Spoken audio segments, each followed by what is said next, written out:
Today, I'm trying out a new knitting loom. Some assembly required.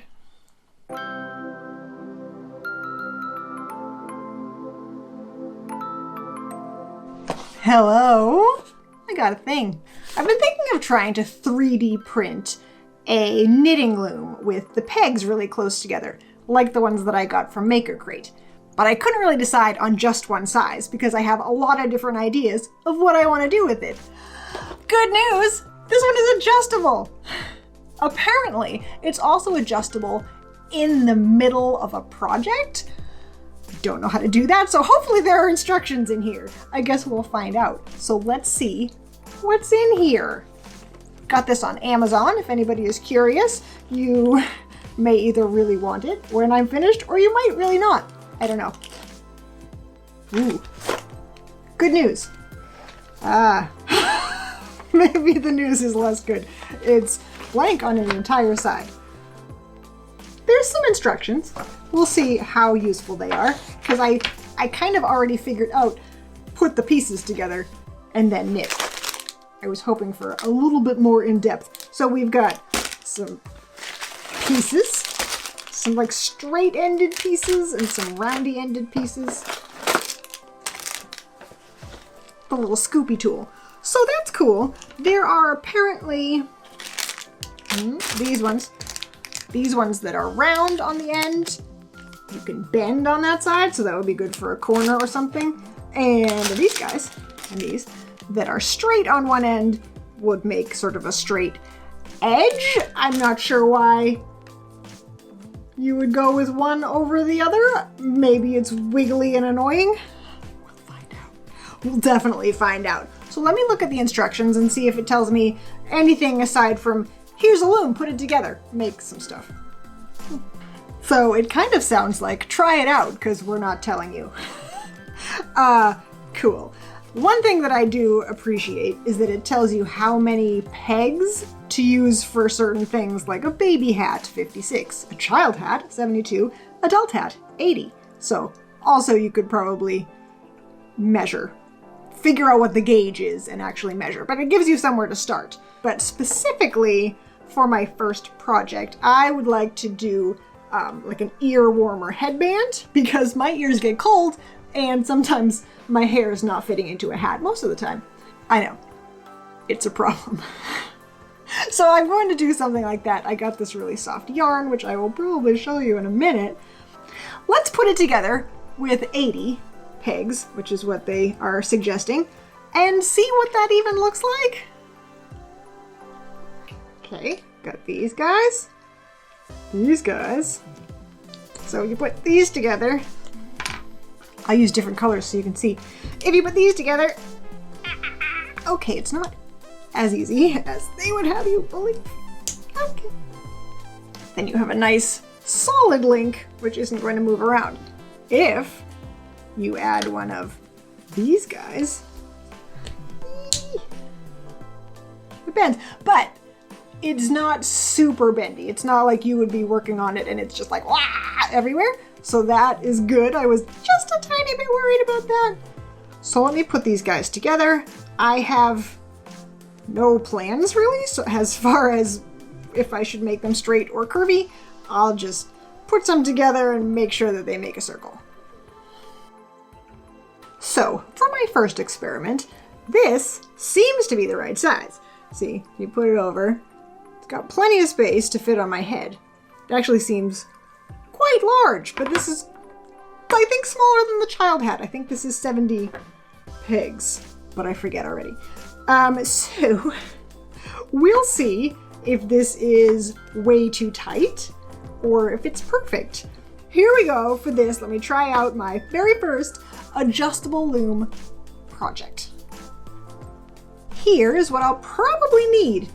My loom, an elastic, and I'll show you why in a minute, the hook tool, a yarn needle, scissors, and this nice, soft, velvety yarn. They're calling it bulky weight, but I think it's thin enough to be fine on this loom. Now, here is why I found an elastic. I'm going to use it to mark the start of each round so that I know I've made it all the way around. You could also use tape or string or even just a marker, but I thought I would take advantage of the fact that this thing comes apart.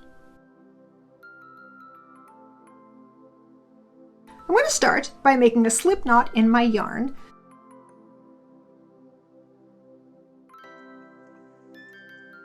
And sticking it on my first peg. Next, I'm looping the yarn around each peg all the way around. I believe that Loom aficionados call this an E-wrap or an E-loop, presumably because it looks like a little cursive E. So I will just continue these loops all the way around until I make it back to the start. Now, for the first round, I'm just going to use the knit stitch all the way around to get us going.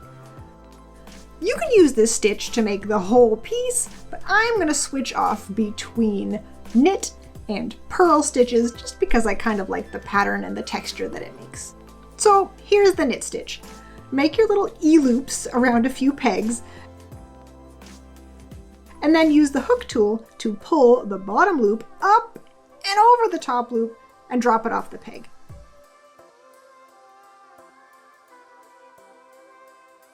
I'll do some more. Loopy, loopy, loop. And then pop them up and over.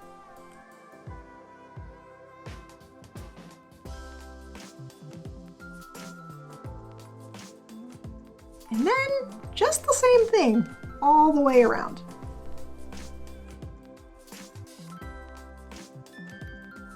And then you've made it back to the beginning.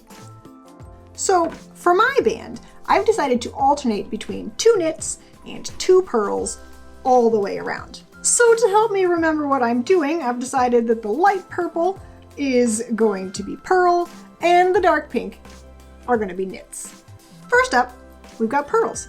So you bring your yarn to the front of the loom and put it below the loop on your peg.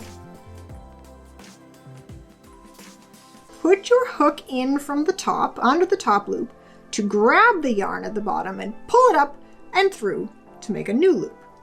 This is where the little grooves on your pegs come in really handy. Now, keeping your new loop on the hook, slide the bottom loop up, over, and off the peg.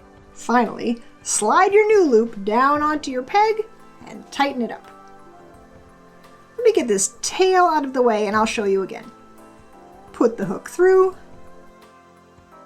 scoop the yarn up, pop the stitch off, put the loop back on the peg, and tighten it up. Yay! Now these next 2 are pink, so I'll knit them. Just like before, I'm going to wrap the pegs and then scoop the bottom loop up and over and off. Purling on the purple, and I didn't even do that on purpose, and then keep going with the pattern all the way around.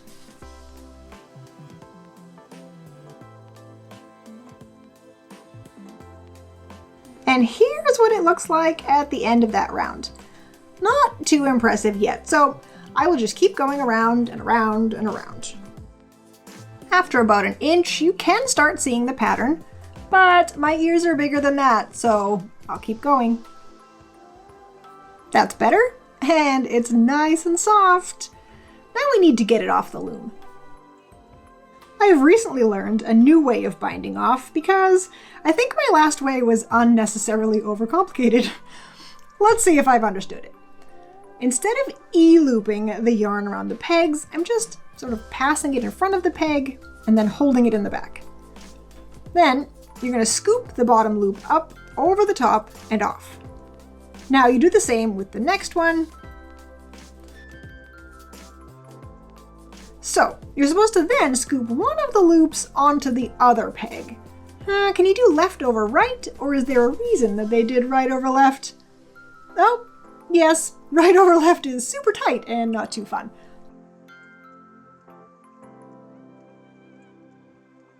Okay, let's try it the other way. So I'm putting the yarn over and then scooping the loop off the next peg over. And then I will move that stitch onto the peg to the left and scoop the bottom loop over. Now that loop moves to the right, so it's ready for the next stitch. Oh, yep. It's much easier when you do it that way. Probably that's why they did it that way. Then you just keep up that same process all the way around the loom.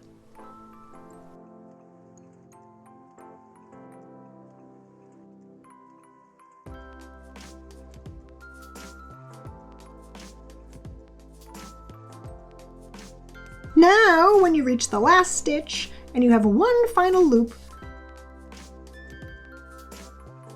you can snip your yarn, pull it through the loop, and tighten it up. Here we are. And so I'm just going to sew in my little ends, this one here, and this big guy. Probably not going to sew the whole thing. And then we can see if it fits.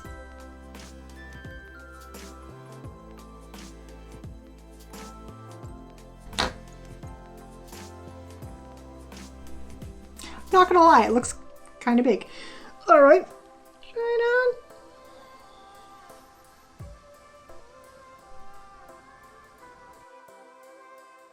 It's not perfect. It could work, but I think I have an idea. I made a quick little rectangle just to try it out, and I think I should be able to kind of sew it around here just to fix the shape a little bit. That might tighten it up. Let's see. Put it right here. Shoop. It's hard to thread your needle when you accidentally didn't do it first.